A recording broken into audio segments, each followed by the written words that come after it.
हमसे लोग पूछते कि आप वन में कथा क्यों करने जाते? हमने कहा भैया, जिस वन में हमारे राम जी भटके हो 14 साल तक, वहां हम कथा क्या जिंदगी भी गुजारे तो कम है। और दूसरी बात, प्रार्थना करें, ये तुम लोगों के बहकावे में मत आया करो कि तुम हिंदू नहीं हो या तुम सनातनी नहीं हो या तुम्हारा कोई महिमा नहीं, कोई, ये सब ना टोटल अंग्रेज की औलादें हैं जो ऐसा तुमको समझाते हैं और सिखाते हैं। हमारी प्रार्थना है तुम मर जाना वनवासियों, लेकिन तुम्हारे वन का यह इतिहास है, माता सबरी, निषाद राज, कोल भील, इन्होंने जब तक साथ नहीं दिया तब तक राम जी जीते नहीं। हम तुमसे प्रार्थना करते, आज अगर तुम साथ नहीं दोगे तो भारत हिंदू राष्ट्र नहीं होगा। आज अगर तुम साथ नहीं दोगे तो राम राज्य की स्थापना मुश्किल है। आज अगर तुम साथ नहीं दोगे तो भारत खंड खंड हो जाएगा। आज अगर तुम साथ नहीं दोगे तो हमारी भारतीय संस्कृति छिन्न भिन्न हो जाएगी। हमारी प्रार्थना है बहकावे में मत पड़ना। तुम्हारे पूर्वज माता सबरी, निषाद राज और कोल भील है, उन पर उपकार मानकर तुम गर्व से कहना कि मैं भी सनातनी हूं।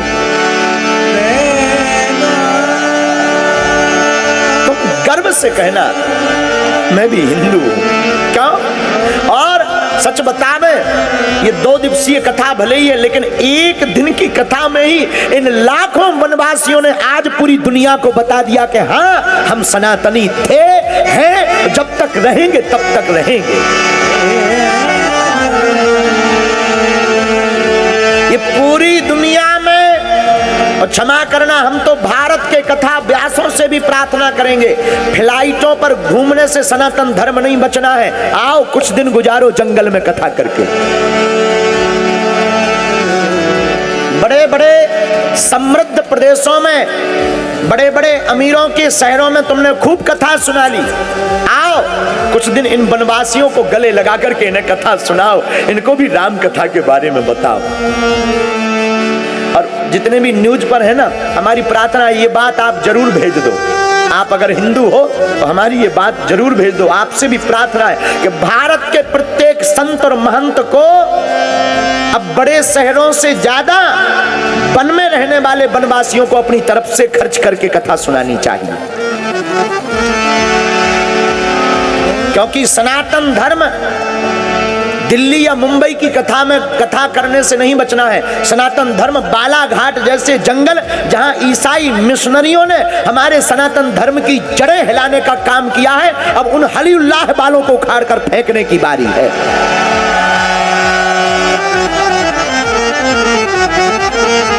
लोग हमसे कहते कि आप बड़ा उल्टा सीधा बोलते हैं। हम उल्टा सीधा नहीं बोलते हैं, हमारे अंदर राष्ट्र के प्रति पीड़ा है। लोगों को लगता कि हम विवादित बयान देते, लोगों को लगता कि हम धर्म द्वंद्व फैलाते। हम बिल्कुल भी विवादित नहीं, हम सब मजहबों को प्रणाम करते हैं, सबको सम्मान करते हैं, लेकिन सनातन का अपमान नहीं सह सकते हैं हम। लोगों को लगता कि हम विवादित हैं और इसी विवाद के चक्कर में लोग हाई कोर्ट तक, हम भारत के पहले ऐसे कथा व्यास हैं जिसे हाई कोर्ट तक घसीटा जाता है। क्यों? क्योंकि इनकी नानियों को हम हलाने का काम कर रहे हैं। इसलिए हमारी प्रार्थना है भारत में सनातन संस्कृति के संरक्षण के लिए अब वन में रहने वाले प्रत्येक वनवासी को अपने द्वार पर झंडा लगाना चाहिए।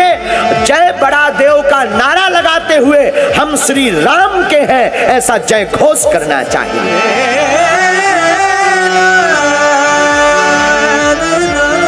क्यों?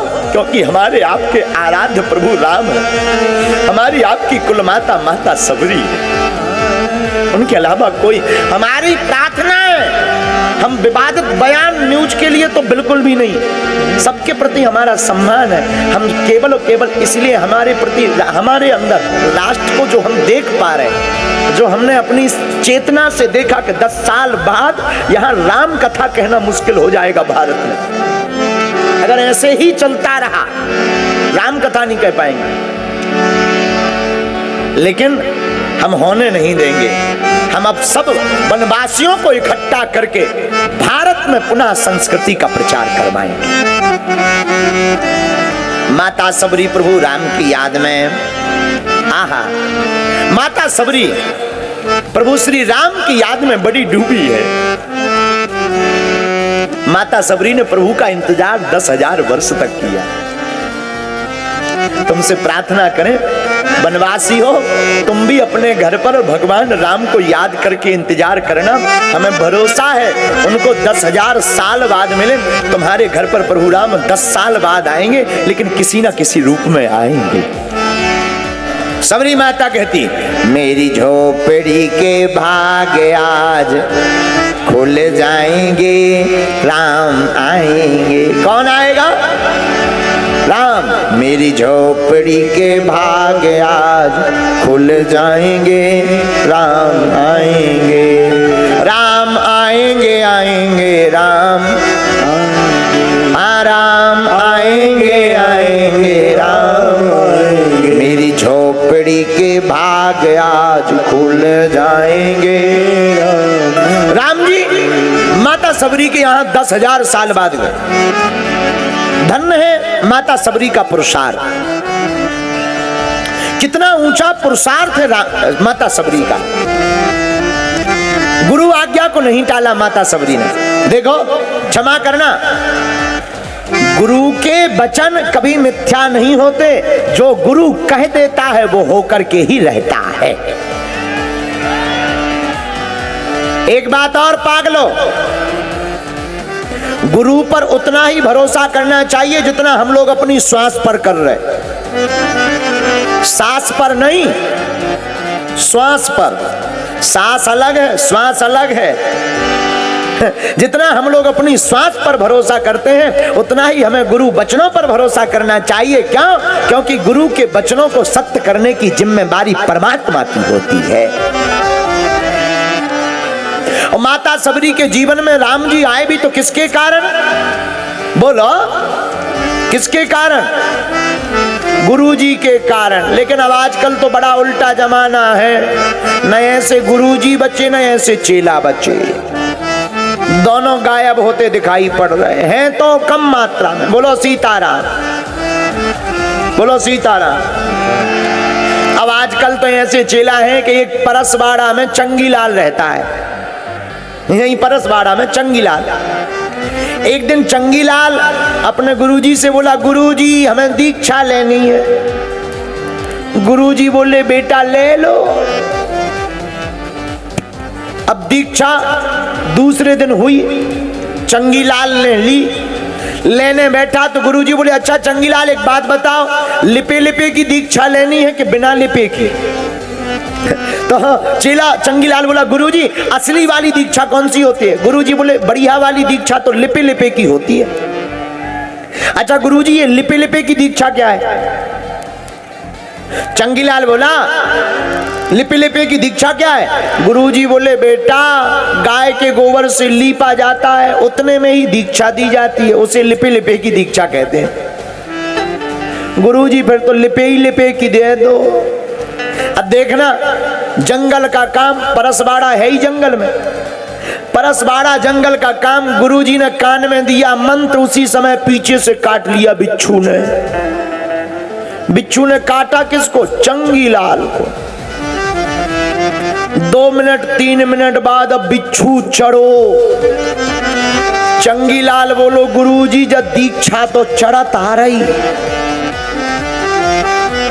गुरुजी ने सोची हमने मंत्र पावरफुल दे दिया है तो उसका असर है। गुरुजी बोले, हम साधारण गुरु थोड़ी हैं, बहुत पहुंचे हुए गुरु हैं। चेला बोलो, जय हो। 10-15 मिनट भय, बिच्छू और तेज चढ़ो। चंगीलाल बोलो, गुरुजी अब तो पांव फट रहा, पूरे शरीर में दीक्षा चढ़ गई। गुरुजी बोले, का साधारण दीक्षा थोड़ी है, ऊंचे लेवल की दीक्षा है, मंत्र तुरंत काम करता है। चंगीलाल को तो अब असहनीय दर्द होने लगा। चंगीलाल बोलो, गुरुजी अब तो जब दीक्षा निकालो बाहर, अब नहीं हम पे संभल रही है। गुरुजी बोले बेटा हमसे दीक्षा देवो तो आउते, निकालबो नहीं आउता। चंगीलाल बोलो गुरुजी अब तो तुमने मार लाओ। बोले कहे, अरे बोले दिमाग है खराब, पूरे शरीर में दीक्षा चढ़ गई, प्राण निकल रहे, इससे अच्छा तो दीक्षा ही ना लेते। गुरुजी बोले अब क्या है, अब तो दे ही दी। चंगीलाल ने आओ देखा ना ताओ 2.5 हाथ का डंडा उठाया, बोले दीक्षा निकाल रहे कि हम तुम्हारे खून निकालिए। गुरुजी बोले यार भाई बड़े कबाड़ी आदमी हो, गुरुजी से ऐसी बात करते हो, नरक जाओगे नरक। चंगीलाल बोले जो कल जात हो आज चले जाएं, मरने से तो अच्छा है नरक चले जाएं। लेकिन ये दर्द नहीं हम पे सहन हो रहा। बाद में फिर जब गुरुजी को किसी ने कहा कि यार ऐसा तो दीक्षा में होता नहीं है, अब हो क्या रहा, जब बाद में देखा तो कोने में बिच्छू भैया बैठे रहा है। तब किसी ने कहा भाई तुम्हें दीक्षा नहीं चढ़ी, बिच्छुआ चढ़ो। तो बताओ ऐसी भी दीक्षा होती है, ऐसी दीक्षा के चेला भी ऐसे होते हैं, गुरु भी ऐसे। ऐसे ही एक और 2 चेला थे, एक का नाम था रामलाल, एक का नाम था श्यामलाल। क्या नाम था? रामलाल और श्यामलाल। गुरुजी का नाम था टिल्लू गुरु। गुरुजी कहाँ के? बालाघाट के। चेला कहाँ के? परसवाड़ा के। दोनों गुरुजी की सेवा करते थे, सेवा करते थे। तो रामलाल और श्यामलाल ने गुरुजी के चरणों को बांट लिया। रामलाल बोला हमारा दायां पैर, राइट साइड।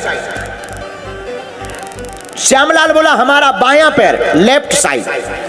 किस लिए? सेवा के लिए। चरण दबाएंगे हम, ना तुम्हारे चरण तुम्हारे वाले हिस्सा को पकड़ेंगे, ना तुम हमारे हिस्सा को पकड़ना। अब 2 चेला गुरुजी के 2 चरण दोनों एक एक दबावे। गुरुजी कहें बहुत अच्छा है, ऐसा होना चाहिए, ऐसी सलाह होनी चाहिए, चेलों में ऐसी एकता रहनी चाहिए, बड़ा आनंद। एक दिन क्या हुआ कि जो श्यामलाल था वो गायब हो गया, आया नहीं घर से। गुरुजी लेटे थे, रामलाल तो अपना वाला पैर दबा रहा था, अपनी साइड जो उसे मिला था, राइट साइड का। तो गुरुजी बोले बेटा थोड़ा ये लेफ्ट वाला भी चरण दबाओ।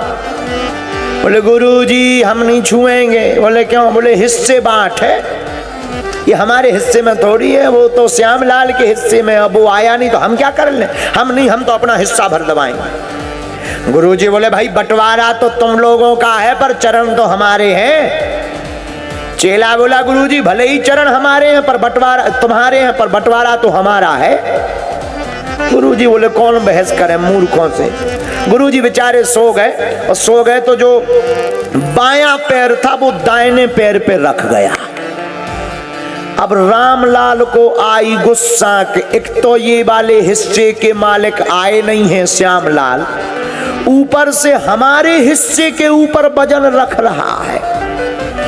2.5 हाथ को डंडा बांस को ढूंढो और गुरुजी के लेफ्ट पैर में दे दनादन 8-10 फटकारे। गुरुजी बोले क्या है?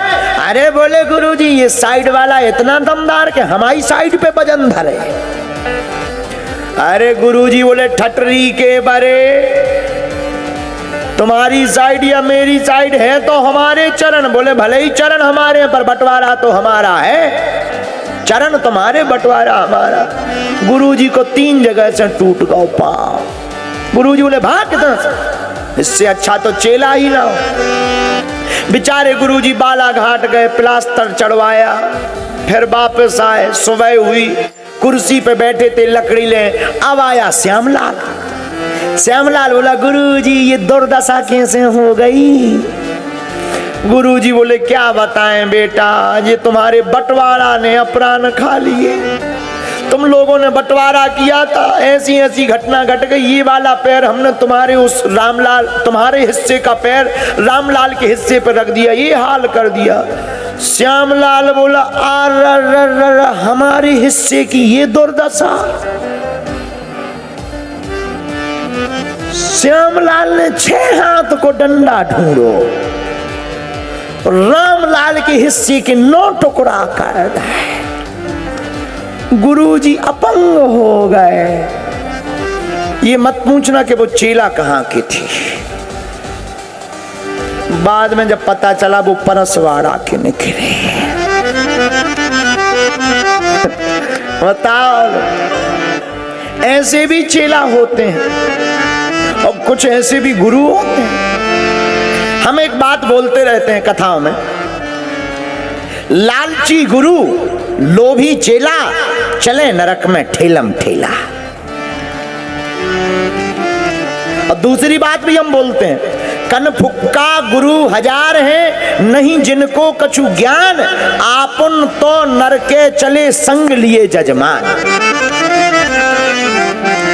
इसलिए हमारी प्रार्थना है, गुरु ढूंढिए जानकर पानी पीजिए, गुरु ढूंढिए जानकर पानी पीजिए। और दूसरी बात, अगर गुरुदेव तुमको बढ़िया मिल गए, माता सबरी जैसे गुरु, मतंग मुनि जैसे आपको अगर प्राप्त हो गए, तो फिर तुम्हें किसी बात की चिंता नहीं करनी, फिर तुम्हारी चिंता रघुनाथ जी की चिंता हो जाएगी। है? आपकी चिंता नहीं, पर राम जी की चिंता हो जाएगी। राम जी माता सबरी के घर गुरु बचनों के कारण, ताहि दे गति राम उदारा, ताहि दे गति राम उदारा। गाइए, ताहि दे गति राम उदारा, ताहि दे गति राम। यह चौपाई रामचरितमानस में अरण्य कांड के 33 नंबर दोहा के बाद की 5वीं चौपाई। ताहि दे गति राम उदारा, ताहि दे गति राम उदारा। सबरी के आश्रम पधारा, सबरी के आश्रम पधारा, सबरी के आश्रम पधारा, सबरी के आश्रम पधारा।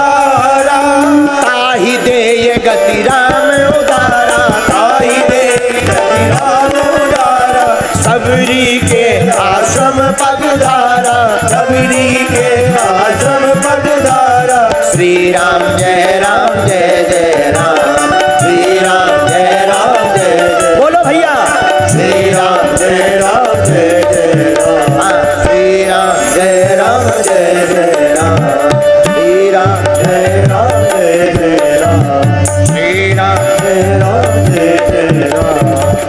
ताहि दे गति राम उदारा, ताहि दे गति राम उदारा। माता सबरी के घर राम जी के आने के कारण क्या क्या? एक कारण तो ये कि सबरी के मान को बढ़ा करके वनवासियों के मान को पूरे हिंदुस्तान में पहुंचाना चाहते हैं, इसलिए भगवान सबरी के घर आए हैं। दूसरा कारण, एक कारण भर नहीं, दूसरा कारण है माता सबरी के घर पर राम जी का आने का दूसरा कारण क्या है?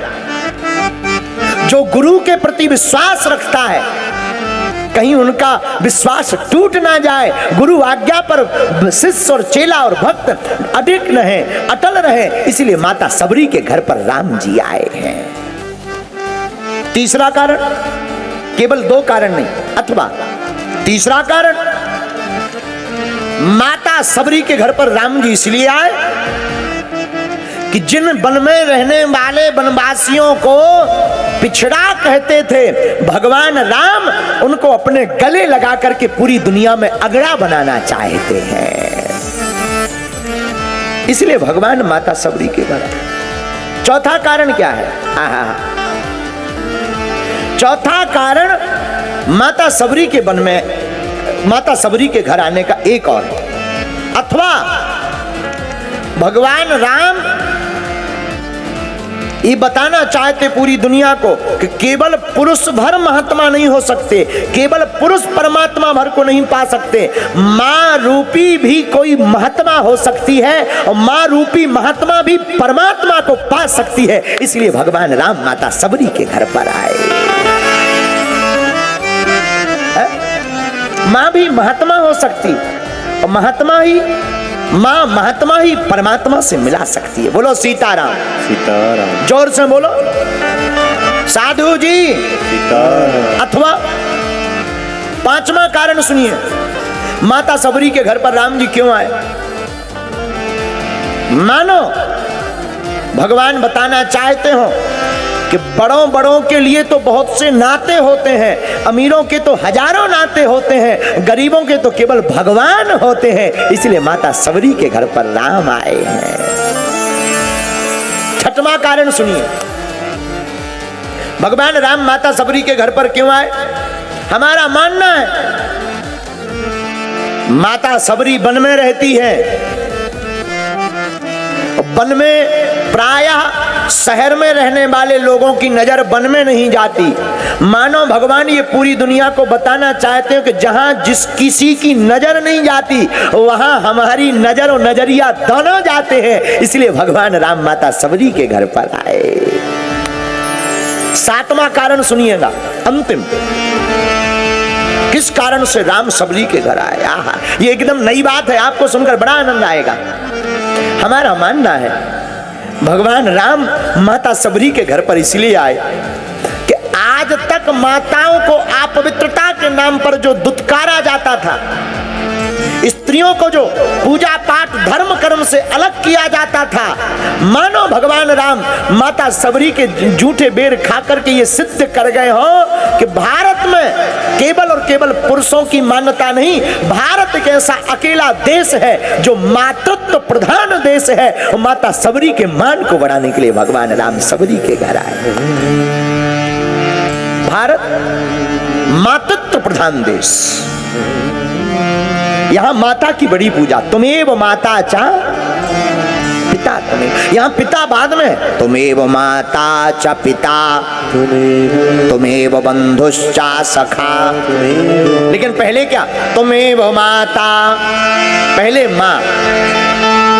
धन्य है भारत, अकेला ऐसा राष्ट्र भारत है जहां गाय माता है, जहां गंगा माता है, जहां गायत्री माता है, जहां गीता माता है। और धन्य है ये भारत, ये देश भी भारत माता है। अच्छा तुम बताओ, तुमने कभी सुना चाइना माता? बोलो बोलो, तुमने कभी सुना चाइना माता? बोलो, नहीं सुना ना? अच्छा तुमने सुना पाकिस्तान माता की जय? सुना? आज तक नहीं। माँ तो एक ही है, भारत माता। इसलिए तो पूरी दुनिया में भारत को विश्व गुरु के नाम से जाना जाता है। एक बात और, बालाघाट के पागलो, आज की हमारी कथा की एक बात तुम गांठ बांध लेना, तुम्हारी जिंदगी काम आएगी। याद रखना, भगवान की कथा का आनंद तो पृथ्वी लोक में केवल भारत में ही संभव है।